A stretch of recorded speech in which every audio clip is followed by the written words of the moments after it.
uh-oh. Okay, minor disaster in here. It's okay, it's okay. Right, nobody panic. Everybody stay calm. Everybody stay calm. You're still alive. You've fallen over because I didn't tie you in, did I? Right, I better tie you in. Gosh, sorry little tomato planty. That is my bad. I've sort of staked them, but I've not tied them in because they weren't big enough. You weren't big enough to bother with when I first staked you. That's what the problem's been.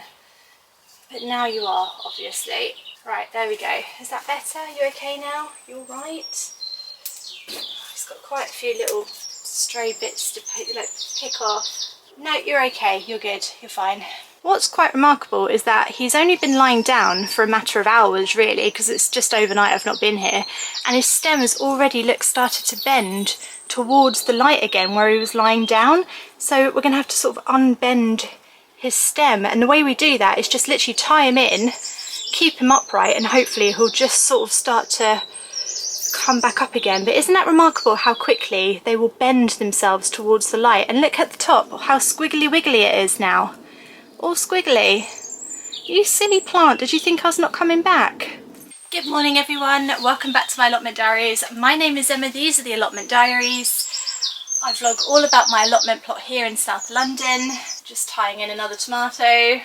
If you are enjoying my allotment diaries, please do subscribe to my channel so that you don't miss any of my videos. I vlog 3 times a week, and I also put up a home gardening vlog every Sunday. So if you don't have an allotment plot, or allotment's not your jam, and you want to see my home garden instead, tune in every Sunday 9 AM, and I put up a vlog all about that.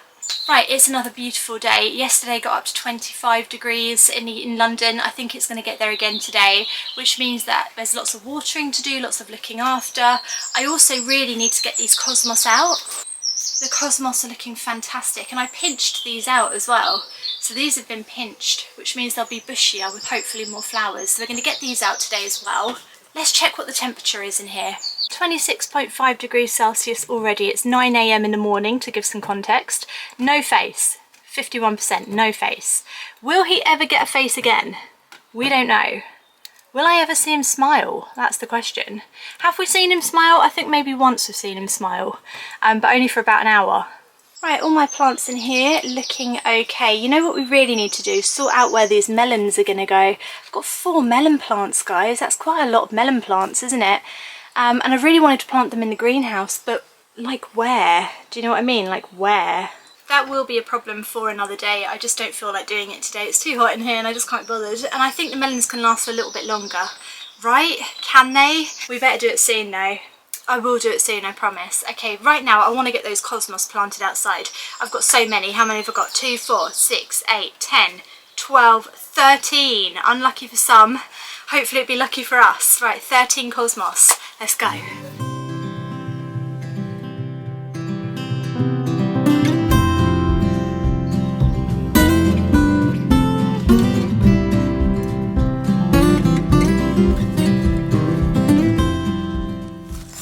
I feel like it's a bit of a risk planting them here.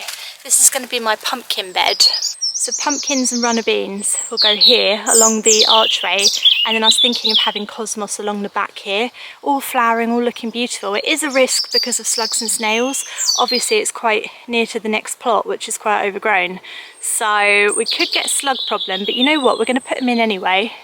We'll take the risk simply because we have so many of them. We have so many of them to play with that if these didn't make it, you know, there would be other cosmos flowers hopefully somewhere else. So yeah, it's got good roots. Of course that means nothing when the slugs get it, but you know, it's a good start. Right, I don't know if these ones will survive, but we will whack them in anyway.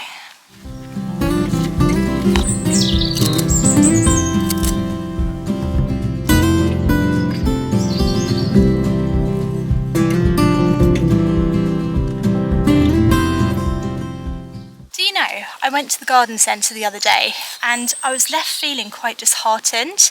I saw they're selling cosmos there for £7.50 each, right? And I did buy a couple because I'm a sucker. but they're massive, right? They're already massive and they've got loads of flowers on them.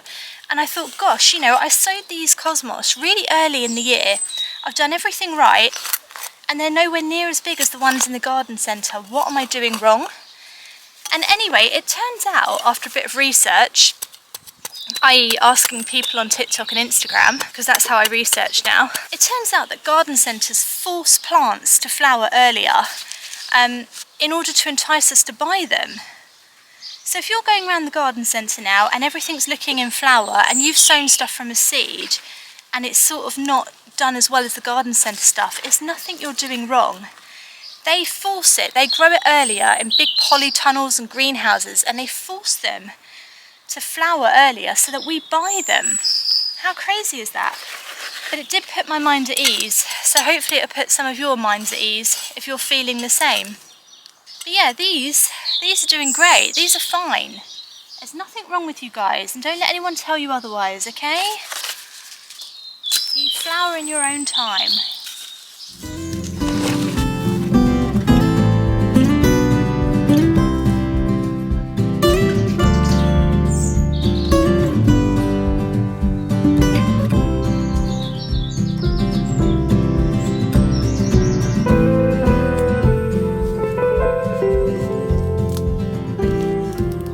This is my flower bed under the apple tree. We'll whack some in here as well. I think just sort of everywhere now. Like I said, I've got so many left over. Why not just whack them all in, you know? Why not? Who's going to stop me? Slugs, that's who. Slugs. Snails. Slugs.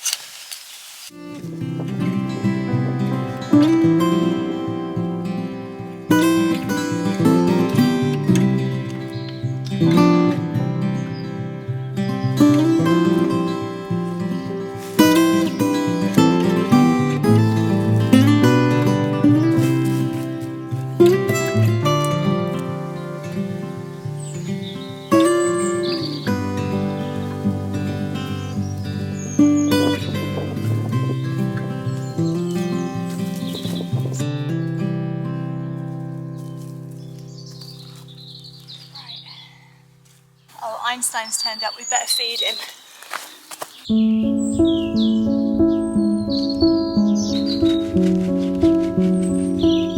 There you are already, waiting for me. Waiting for me. Yeah.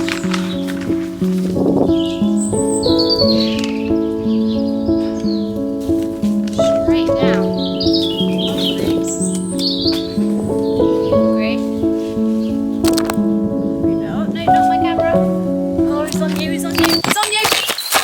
Einstein.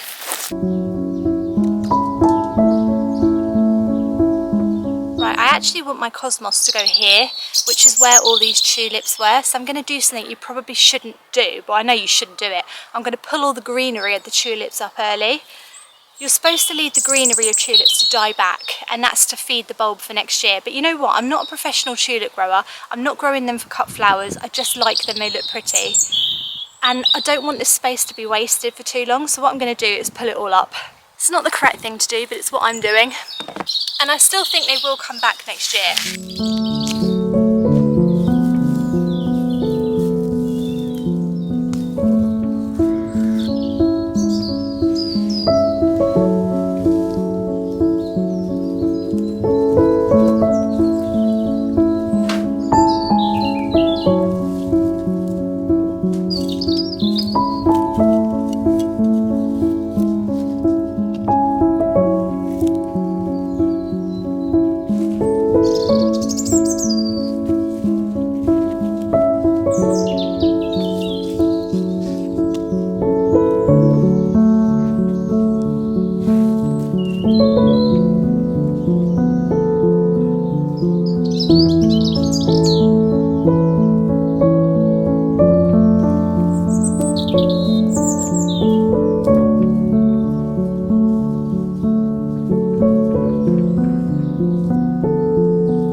thought they were doing fantastic. I mean, they are doing fantastic. They're really big, they're bushy, they're incredible. They're giving me some broad beans now.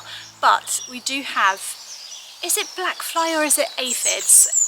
One or the other. I think it might be aphids. We have an aphid problem on it, and they are swarming it. I thought we might have missed the aphids this year because I planted them over the autumn winter, and apparently sometimes when you do that with broad beans you do miss the bugs, like the bugs leave it alone. They have not left it alone. I do see some ladybirds, so there are ladybirds here combating it, and a few ants, but I think we might need to help them out a little bit. Can you see? Yes, you can see them. Can you see the amount of them? Oh my goodness, they are smothering this plant. There is Mr. Ladybird in there, so there are a few ladybirds, and I have seen a few about, and they will eat them.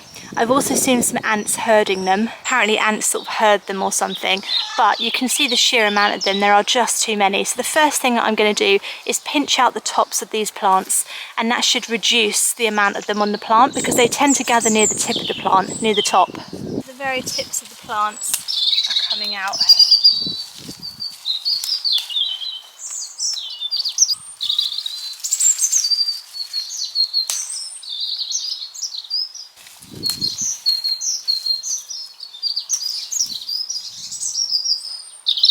Right, now I'm going to use a product on them called Bug Net, and this is gifted to me by Andermatt Home and Garden. It is pesticide free and it is beneficial friendly, and that means that it doesn't kill things like ladybirds, which are like a beneficial pest because they eat the bad pests. It forms a microscopic invisible net which traps things like aphids, black fly, green fly, all those bugs that kind of damage your plants. And it started to be rolled out in agriculture a lot as an alternative to using pesticide sprays on bugs, which is excellent. So I'm going to try it out today on these crops and we'll show you how well it works. So the way that you use it is you dilute it into a spray bottle of water and then you spray it over your pests. So that's what we're going to do. Right, so follow the instructions on the packet for how much you need to use into how much water, and then, let's see. Ooh. Have I done it? Have I got them? I think I got them. They've all sort of stopped.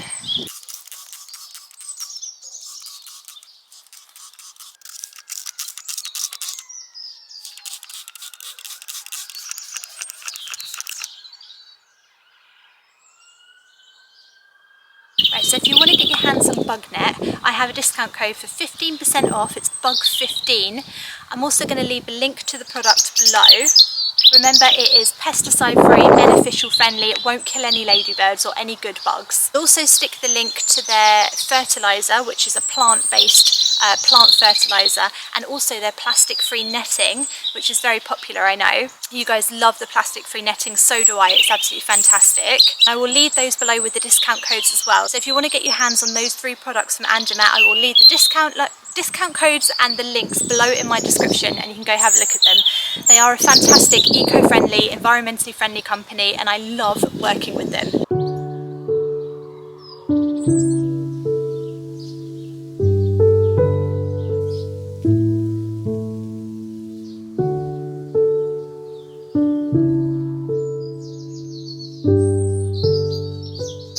Just noticed some of my sweet corn down here being absolutely ravaged by bindweed. I mean, look at it. This is the problem with bindweed, okay? This is exactly what bindweed does. So it's an invasive weed. It grows up and wraps itself around anything. So it could be structures, it can even be plants, and it wraps itself tighter and tighter and tighter for as tall as it can get, and it basically smothers the plant. Is the issue with bindweed on an allotment plot is that it will literally smother your plants to death. That is the biggest concern with it. There we go. Oh my gosh, I bet it feels so much better now it's been released from that. Unfortunately, there is just so much bindweed at my allotment plot, and it's something I'm just probably never going to get rid of fully. So I've just got to keep pulling it out.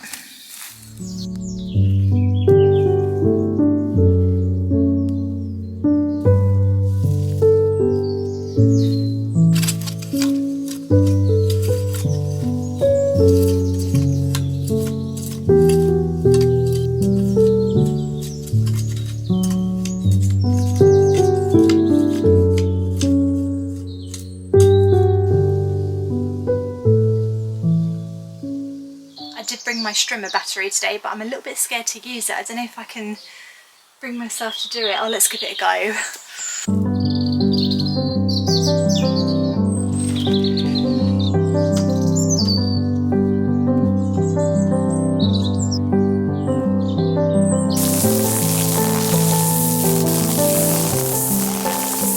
Right, I did it. I trimmed it all. I didn't show too much of it because I thought you might be mad at me for wearing a dress.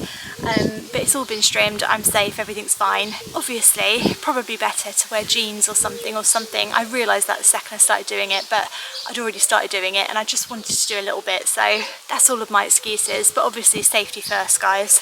There we go, look at that, all trimmed back. Doesn't that look so much better? I can't believe it. I've never used a strimmer in my plot before, and so this is the first year that I'm seeing how neat my plot could actually be.